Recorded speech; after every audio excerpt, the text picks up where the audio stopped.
कि पेरेंट और स्कूल ये आसान कशर पे वन बम तो माज तो कोशिश में ये कीजिए कि एक अच्छा फ्रेंडली माहौल बना दीजिए स्कूलों में पेरेंट्स के साथ। ये मेरी रिक्वेस्ट रहेगी, जो स्कूल मालिकान है उनसे मेरी रिक्वेस्ट रहेगी, एक फ्रेंडली माहौल बनाइए पेरेंट्स के साथ। ये लड़ाई झगड़े क्यों आप कर रहे हैं पेरेंट्स के साथ? आखिर आपकी दुकान जो है, आपका जो इंस्टीट्यूट है, ये तो पेरेंट्स से ही चल रहा है ना। पिछले 10 सालों की हालत देखिए, उसके बाद आज देख लीजिए इनके पास कितने एसेट्स हैं।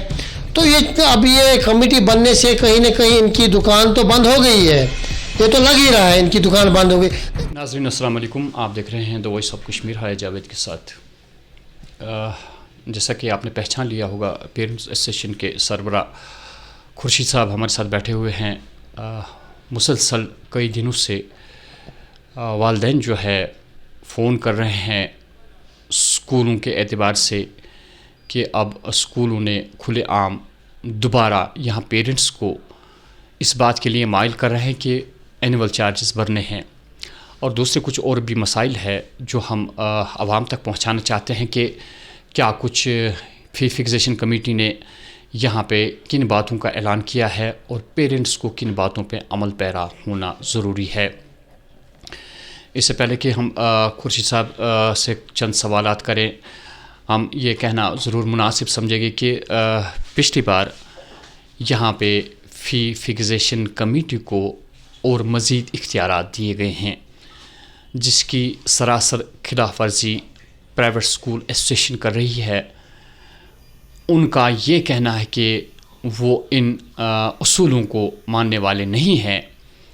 तो उसके बाद क्या कुछ मज़ीद तफसीलात हैं, हमारे साथ बैठे हुए हैं खुर्शीद साहब, हम आपका तहे दिल से वेलकम करते हैं। और उसके बाद पहला सवाल आपसे ये कि जो पेरेंट्स मुसलसल कई दिनों से हमें भी और शायद आपको भी फ़ोन करते होंगे कि कुछ स्कूलों ने दोबारा डिमांड शुरू कर दी है कि एनुअल चार्जेस भरना ज़रूरी हो गया है।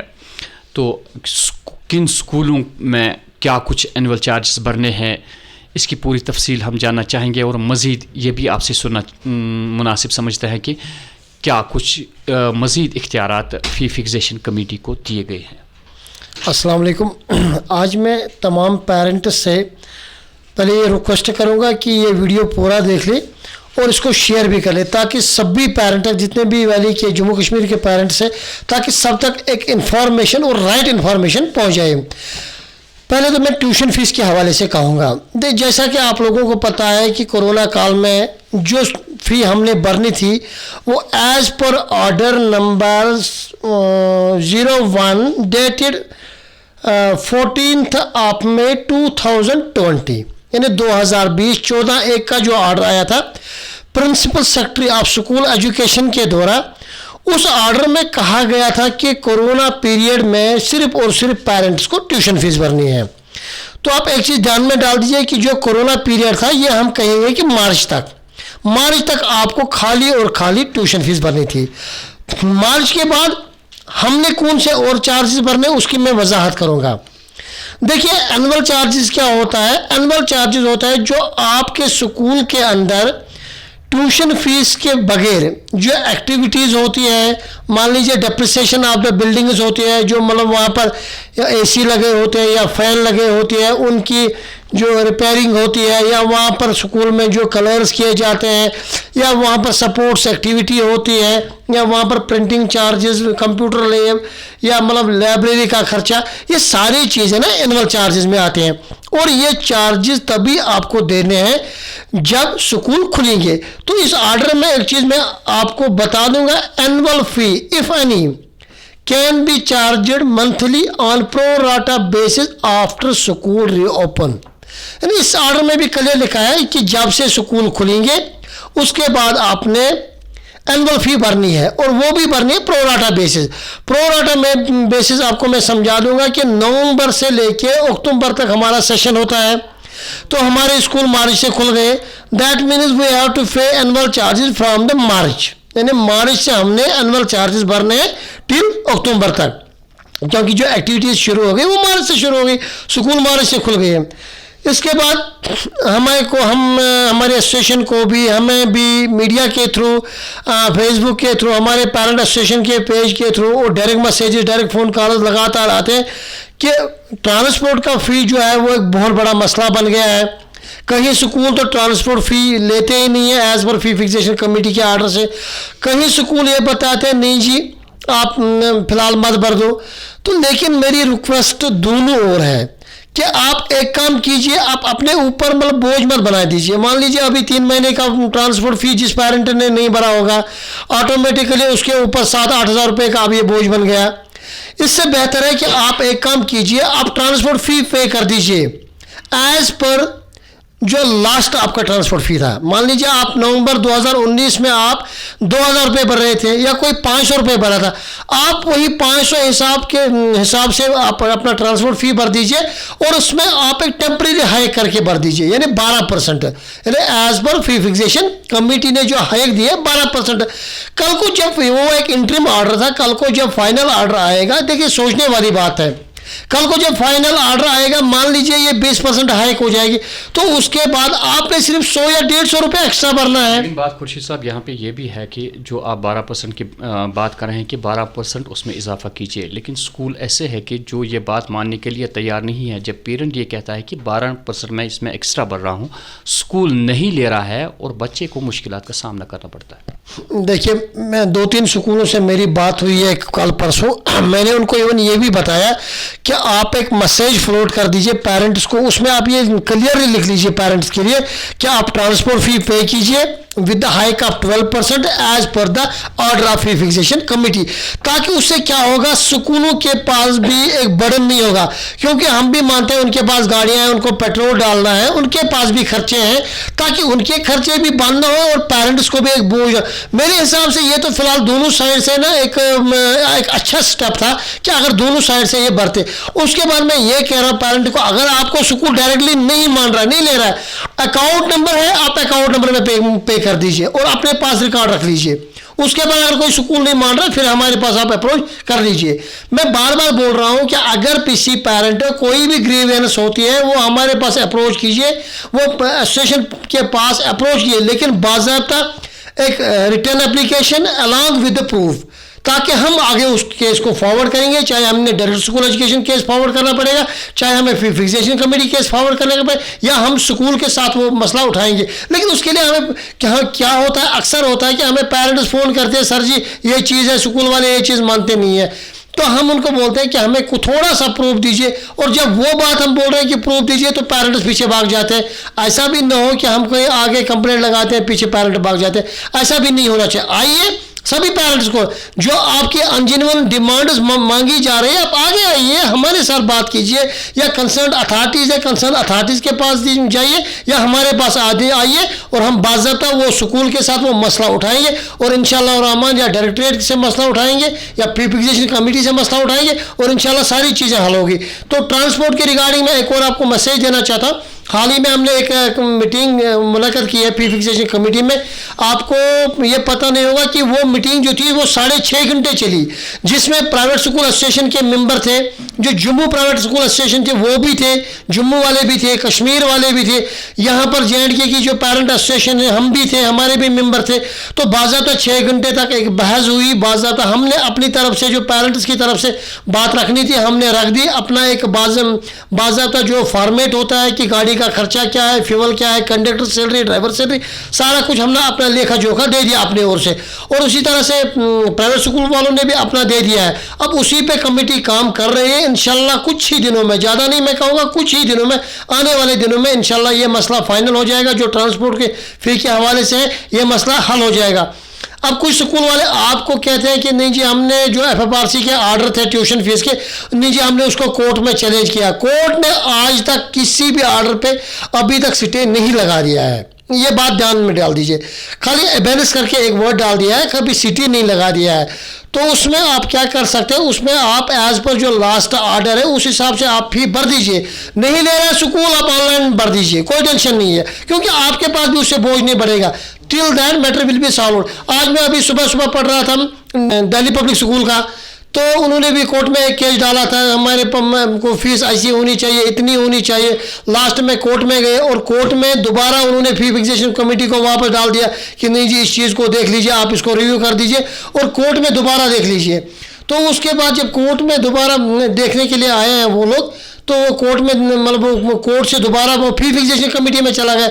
इट मीन्स कि जितने भी लोग जहाँ पे भी जाएंगे लास्ट में सबको फी फिक्सेशन कमेटी पे ही आना है। और जो फी फिक्सेशन कमेटी है it is now A statutory body, इसके पास आप पार्लियामेंट्री पावर्स हैं। तो ये अब मतलब ताकतवर कमेटी आप ये बाज़ाब्ता फाइन भी लगा सकती है। पहले जो है वो फर्स्ट फाइन जो होता है, पहला फाइन 1% होगा टोटल रेवेन्यू पे। सेकंड टाइम जब वायलेशन होगी तो 3% फाइन होगा। तो थर्ड वायलेशन पे 5% फाइन आपका लगेगा। उसके बाद अगर आप दोबारा से स्कूल नहीं मान रहे तो उसके बाद स्कूल को टेक ओवर भी किया जा सकता है। तो इसलिए मेरी एक गुजारिश है तमाम स्कूल मालिकान से, स्कूल ओनर, देखिए जो स्कूल मालिकान है, स्कूल मैनेजमेंट है, वो कहीं ऊपर से किसी और ग्रह से तो नहीं आए हैं, वो भी तो हमारे भाई हैं, हम भी तो उनको अपने भाई मानते हैं। लेकिन हम चाहते हैं कि वो भी इसी माशरे में रहते हैं, हमारे साथ ही रहते हैं, एक ही कौम के लोग हैं। हमें चाहिए कि ये सभी आर्डर्स फॉलो करें, क्योंकि पेरेंट और स्कूल ये जो आशा कशिर पर वन साम तमाज। तो कोशिश में ये कीजिए कि एक अच्छा फ्रेंडली माहौल बना दीजिए स्कूलों में पेरेंट्स के साथ। ये मेरी रिक्वेस्ट रहेगी, जो स्कूल मालिकान है उनसे मेरी रिक्वेस्ट रहेगी, एक फ्रेंडली माहौल बनाइए पेरेंट्स के साथ। ये लड़ाई झगड़े क्यों आप कर रहे हैं पेरेंट्स के साथ? आखिर आपकी दुकान जो है, आपका जो इंस्टीट्यूट है, ये तो पेरेंट्स से ही चल रहा है ना। जब पेरेंट्स आपको कुछ देता है तभी आप उसको कुछ प्रोवाइड कर रहे हैं। खुर्शीद साहब, एक बात ज़रूर मैं कहूँगा कि पिछली बार यहाँ पे जो वार साहब है उन्होंने कहा कि यानी कि स्कूल फ़ीस में भी उन्होंने इजाफ़ा चाहा, बस फ़ीस में भी उन्होंने इजाफ़ा चाहा, एनुअल चार्जेस के लिए भी उन्होंने इजाफ़ा चाहा। उन्होंने कहा कि यानी कि जब कोर्ट गए वो, अभी कोर्ट ने कोई फ़ैसला नहीं दिया, उन्होंने कहा कि बच्चों को इसका शिकार ना होना पड़े। तो ये बात किस हद तक आप इस बात से इत्तेफाक करते हैं? देखिए, मैं इस स्टेटमेंट को टोटली कंडेम करता हूँ। बच्चों को जो एजुकेशन, उनको स्कूलों का काम है एजुकेशन देना। बच्चों को हमें पॉलिटिकली इस चीज़ में नहीं धकेलना है। देखिए, बच्चों का इसमें तो कोई रोल ही नहीं बनता है। देखिए, अगर आपको फ़ी हाइक करनी है, अब आप कोर्ट गए, कोर्ट ने भी आपकी जो PIL डिस्पोज ऑफ कर दी है, यानी कोर्ट से भी आपने धक्का खाया है। कोर्ट ने भी आपको कहा कि आप वापस जाइए फी फिक्सेशन कमेटी में, और फी फिक्सेशन कमेटी को ये कहा गया है कि प्राइवेट स्कूलों का भी सुन लीजिए। तो आप जाइए, दे दीजिए अपने रिप्रेजेंटेशन, अपनी बात रखिए जज साहब के पास, और जो जेन्युइन होगा, जज साहब में एक ईमानदार इंसान है, जो क्योंकि वो गलत तो करेंगे नहीं, उनकी एक क्रेडिबिलिटी है, और वो जो आपका जेन्युइन होगा वो डेफिनेटली देंगे। आप अपना इनकम एक्सपेंडिचर डाल दीजिए। देखिए, हाँ, एक चीज़ ज़रूर हो गई है, इससे पहले जो स्कूल में जो स्कूल वगैरह जो करते थे कि मतलब वो एक एग्जॉर्बिटेंट फ़ी लेते थे, या मतलब एक सरप्लस अमाउंट रखते थे स्कूलों में बहुत ज़्यादा, या मतलब अपने ऐश आराम के लिए कुछ खर्चे भी उठाते थे। जिस तरह से इन्होंने आज मतलब पिछले 10 सालों की हालत देखिए, उसके बाद आज देख लीजिए इनके पास कितने एसेट्स हैं। तो ये अब ये कमेटी बनने से कहीं ना कहीं इनकी दुकान तो बंद हो गई है, ये तो लग ही रहा है इनकी दुकान बंद हो गई। देखिए, सुप्रीम कोर्ट के डायरेक्शन से जो एजुकेशन है, it should be not commercialise. देखिए, क्लियर कर, देखिए अगर आप बार बार कोई आपको ये कह रहा है कि मतलब हम एक सर्विस दे रहे हैं, तो हम सर्विस का उसका हमें पैसा चाहिए। अगर किसी पेरेंट को बराबरी नहीं है तो वो किसी और जगह जा सकता है। तो पहले हमेशा कोई भी स्टेटमेंट देने से पहले हमने फैक्ट्स पे जाना है। सुप्रीम कोर्ट के ऑर्डर्स हैं कि आप एजुकेशन को कमर्शलाइज नहीं कर सकते हैं। देखिए, मुझे एक चीज़ बताइए, हमने कोरोना काल में 2 साल का फ़ी दिया है। अगर कोई ये बोलता है कि हम सर्विस दे रहे हैं और हमें सर्विस का चार्ज ही चाहिए, तो कोरोना काल में कौन सी सर्विस दी गई है? तो फिर हमें फीस क्यों देनी पड़ी? ये फीस हमें इस वजह से देनी पड़ी क्योंकि स्कूल जो है ये कमर्शलाइज एक्टिविटी नहीं है। As per the supreme court order से कमर्शलाइज एक्टिविटी नहीं है, और इसी वजह से स्कूल कोई नो प्रॉफिट नो लॉस नहीं है। इस वजह से जो टीचर्स की सैलरी है वो पेरेंट्स को देनी पड़ती है। मतलब आप मान लीजिए नवंबर दिसंबर हमारे स्कूल बंद रहते हैं, उसके बाद टीचर्स की सैलरी हमें देनी पड़ती है। हम तो कोई मतलब उसमें सर्विस लेते नहीं है नवंबर दिसंबर में, लेकिन सर्विस की मतलब हम क्यों वो पैसा पे करते हैं? क्योंकि ये स्कूल जो होते हैं that was non commercialise activities. तो यही वजह है, क्योंकि जो भी स्कूल के खर्चे हैं वो मतलब ये सोसाइटी के एक असासे होते हैं, ये इसलिए सोसाइटी को ही पे करना पड़ता है। तो यही वजह, देखिए अगर मान लीजिए एक चीज़, एक स्कूल है, एक बच्चा वहाँ पर 10 साल एनुअल चार्जेस भरता है, तो 10 साल के बाद वो जब वहाँ से निकलेगा उसका तो हक बनता है, वो अपने जो बिल्डिंग वहाँ पे बनी है उस शेयर पे तो वो क्लेम कर सकता है। लेकिन वो पेरेंट इस वजह से क्लेम नहीं कर सकता है क्योंकि ये जो बिल्डिंग बन रही है ये सोसाइटी के लिए बन रहे, क्योंकि स्कूल जो है बार बार बना, it is not a commercial activity. ये जो स्कूल होते हैं ये नॉन प्रॉफिटेबल हब्स होते हैं, ये चैरिटी होता है। तो जिन लोगों को ये चीज़ पता नहीं है उनको चाहिए अपना पैसा किसी और बिजनेस में इन्वेस्टमेंट करें। देखिए आजकल इतने बिजनेस हैं, कपड़े का, रेडीमेड का है, ऑयल का है, इतने सारे बिजनेस हैं, उसमें अगर आप इन्वेस्टमेंट चाहते हैं तो आप इन्वेस्टमेंट उसमें कर सकते हैं। आपको तो स्कूल से तो फिर कोई लेना देना नहीं, क्योंकि स्कूल क्लियर ये चीज़ आपको समझनी पड़ेगी कि स्कूल में आप इन्वेस्ट मतलब जो आप मतलब बिजनेस नहीं कर सकते हैं। और जो दूसरी बात आप इन्वेस्टमेंट की, मतलब इन्वेस्टमेंट किस चीज़ का आप करते हैं? एनुअल चार्जेस हम दे रहे हैं, उससे बिल्डिंग बन रही है, बिल्डिंग में जो रिपेयरिंग हो रही है उसका पैसा हम दे रहे हैं, टीचर्स की जो सैलरी जा रही है उसका पैसा हम भर रहे हैं, गाड़ी आ रही है ईएमआई पे उसका पैसा हम भर रहे हैं, लोन का पैसा हम भर रहे हैं, ड्राइवर कंडक्टर की सैलरी हम भर रहे हैं, सब कुछ हम भर रहे हैं। तो आप कौन सा इन्वेस्टमेंट कर रहे हैं? मुझे समझ नहीं आ रहा। ये तो मतलब समझने वाली बात है, मतलब इसमें थोड़ा अंदर मतलब कोई स्टेटमेंट देने से पहले इन लोगों को चाहिए कि ये चीज़ें देख ली कि हम क्या बोल रहे हैं। हम तो पैसा पेरेंट से लेते हैं, वो भी इन एडवांस देते हैं, तभी जाके हम एजुकेशन देते हैं, तभी जाके हम गाड़ी प्रोवाइड करते हैं, तभी जाके हम बाकी facilities, excursion, tour, trips, educational trip जो भी हम देते हैं वो तो तभी ये दे रहे हैं ना। खुर्शीद साहब, आप ने बिल्कुल सही बात कही कि सारे चार्जेस हम दे रहे हैं और उसके बाद भी स्कूल क्या डिमांड कर रहे हैं, ये समझने वाली बात है। हम आपसे जानना चाहेंगे कि अभी पिछली बार पेरेंट्स की मैसेज आई थी कि बच्चों से कहा जा रहा है कि आप एनुअल चार्जेस भर दीजिए। कन्फ्यूजन हो रहा है कि ये एनुअल चार्जेस किस स्कूल में कितने भरने हैं, ये एक कन्फ्यूजन पैदा हो चुका है। क्या आपके पास कोई ऐसी इन्फॉर्मेशन है कि किस स्कूल में कितने एनुअल चार्जेस भरने हैं? ओएसएस स्कूल में पिछली बार एक पेरेंट ने मुझे भेजा था कि वहाँ से आपको 4500 रुपये वो डिमांड कर रहे हैं कि एनुअल चार्जेस भर दीजिए। तो पेरेंट भी कन्फ्यूज़ होता है कि क्या 4500 मुझे भरने हैं या मुझे कम ही भरना था या इससे ज़्यादा भरना था, वो कन्फ्यूज़ हो रहा है। इस बारे में थोड़ी सी तफसीलात बता दीजिए। देखिए इसमें कहीं ना कहीं पेरेंट भी जिम्मेवार है। देखिए बाज़ाब्ता ऑर्डर निकल चुके हैं, तकरीबन 90% स्कूलों के फ़ी फिक्स हो चुके हैं फ़ी फिक्सेशन कमेटी की तरफ से, जिसमें बाज़ाब्ता 3 साल का फ़ी फिक्स हो चुका है और 3 साल के एनुअल चार्जेस फिक्स हो चुके हैं।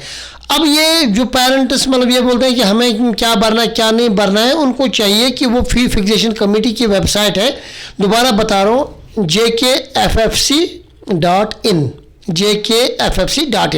वहाँ पर अपने स्कूल का नाम डाल सकते हैं और वहाँ पर उनका स्कूल का बाज़ाब्ता ऑर्डर निकलेगा और वो ऑर्डर पढ़ के पूरी तरह से थोड़ा जहमत भी किया कीजिएगा, वीडियो देख लीजिएगा जो हम देते हैं, या मतलब वो मैसेज देख लीजिएगा जो मतलब ऑर्डर्स आते हैं, या मतलब हम अपने पेज पे ऑर्डर चढ़ाते हैं। प्लीज़ मैं बार बार कह रहा हूँ कि हमेशा इन चीज़ों को ज़रा ध्यान दीजिए और पढ़िए ताकि आपकी नॉलेज में सभी चीज़ें आएंगी।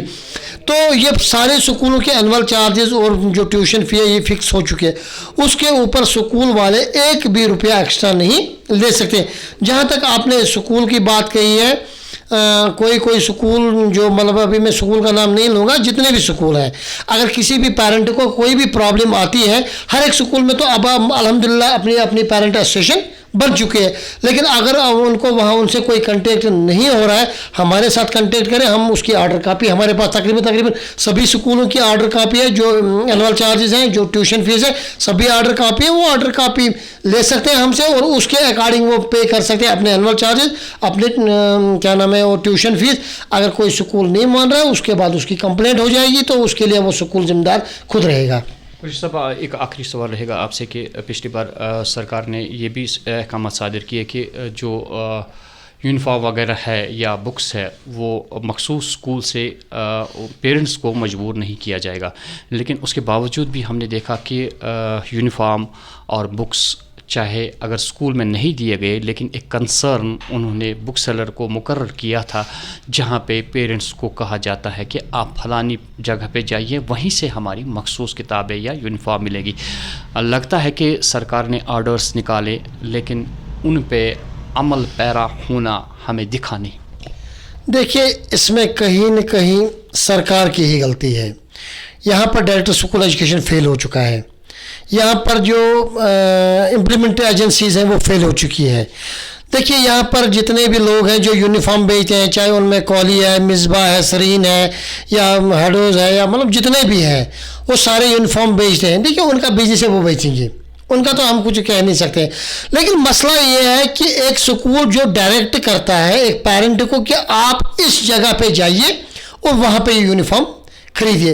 देखिए, इस पर भी गाइडलाइंस हैं, लेकिन मसला ये है कि इन गाइडलाइंस के ऊपर गवर्नमेंट का ध्यान नहीं है।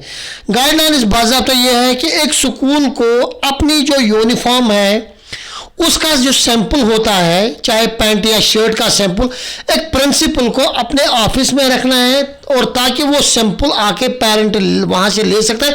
उसके बाद वो ओपन मार्केट में सेम कलर की यूनिफॉर्म ले सकता है और परचेज कर सकता है कहीं पर भी, तो इससे मोनोपोली नहीं होगी।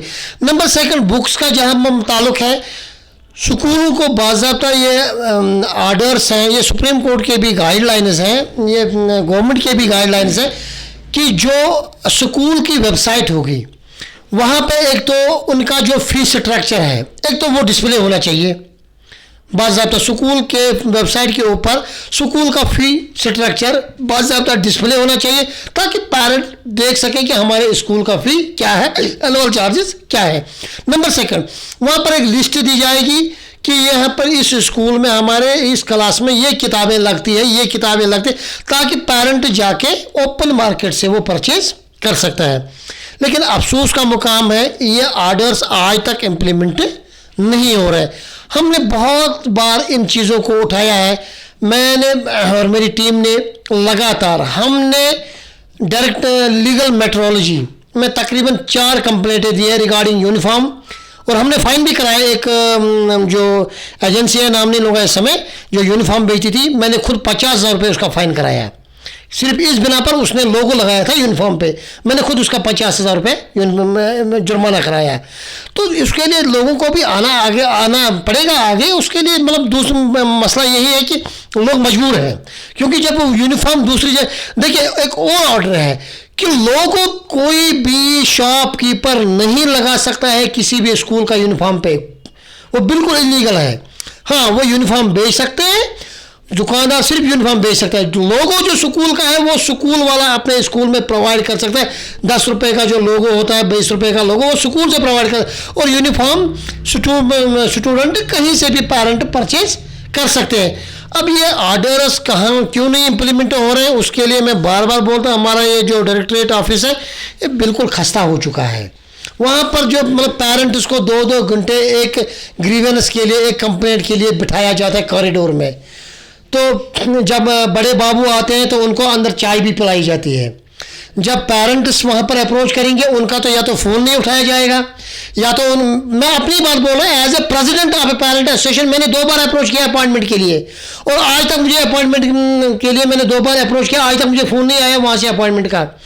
तो ये हाल है, तो पेरेंट्स के साथ क्या हाल होगा।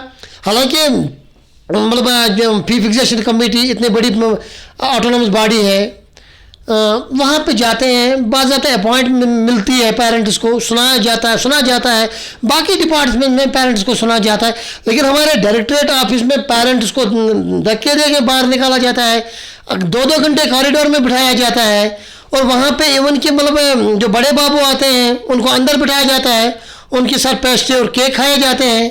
हद है, हर चीज़ की हद होती है। तो इंशाल्लाह हम उम्मीद करेंगे गवर्नमेंट कुछ और स्ट्रिक्ट स्टेप्स ले इस रिगार्डिंग, ताकि पेरेंट्स को कुछ सहूलियत मिले और ये जो मोनोपोली है ये मोनोपोली ख़त्म हो जाए। नाज़रीन, खुर्शी साहब का ये कहना है कि जिस स्कूल के पेरेंट को ये शुबा है कि कहीं उससे ज़्यादा चार्जेस नहीं लिए जाते हैं, हर स्कूल की वेबसाइट है, वहाँ पे आप चेक कर सकते हैं। खुर्शी साहब ने आपको पूरा बता दिया कि किस तरीके से आपने देखना है कि किस स्कूल में कितने एनुअल चार्जेस है, स्कूल फ़ी कितना, फ़ी फिक्सेशन कमेटी ने मुकर्रर किया है, बस फ़ी कितना है, ये सारा कुछ तफसील आपको दिया गया है। इसके बावजूद भी अगर आप लोगों को कहीं पे भी कन्फ्यूजन है कि मैं चीट हो रहा हूँ, आप खुर्शीद साहब को फ़ोन कीजिए, पेरेंट्स एसोसिएशन से आप रब्ता कायम कीजिए, ये पूरी आपको गाइड करेंगे। फाइनली खुर्शीद साहब का ये कहना है कि यहाँ पे डायरेक्टर्स जो है, यहाँ पे बहुत सारी खामियां हैं जो पेरेंट्स तवक्को करते हैं कि उनकी शिकायत का अजाला होगा, लेकिन अफसोस का मकाम है कि वहाँ उन्हें सुना भी नहीं जाता। सरकार की कितनी जिम्मेवारियां हैं, आप समझ लीजिए कि बच्चा हमारा मुस्तकबिल है, और अगर आप इस मुस्तकबिल के बारे में भी सुनना नहीं चाहते हैं तो कौन सा इंसाफ कर रहे हैं आप यहाँ उन बच्चों के साथ जिन्हें आप कह रहे हैं ये कल के मेहमान हैं हमारे।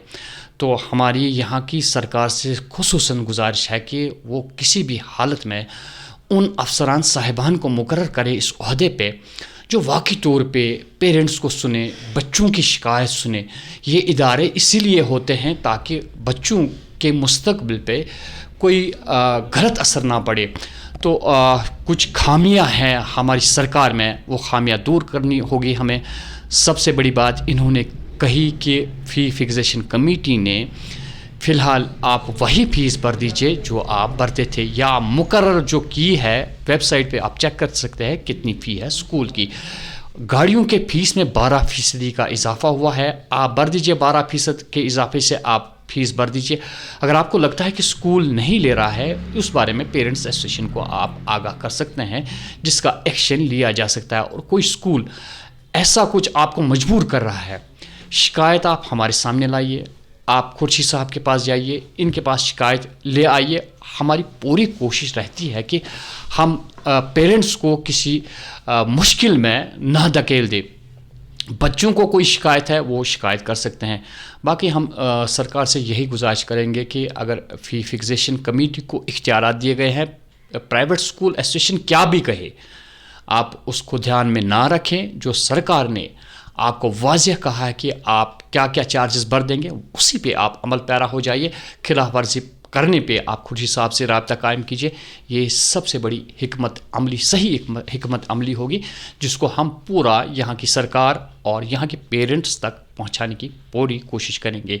दीजिए अपने मेज़बान हया जावेद को इजाज़त, और खुर्शीद साहब का फाइनली हम शुक्रिया अदा करेंगे कि वक्तन फ़वक्तन ये गाइड करते हैं आप लोगों को, ताकि आपको मुश्किलात का सामना ना हो। खुर्शीद साहब आपका बहुत बहुत शुक्रिया। शुक्रिया सर, शुक्रिया, थैंक यू।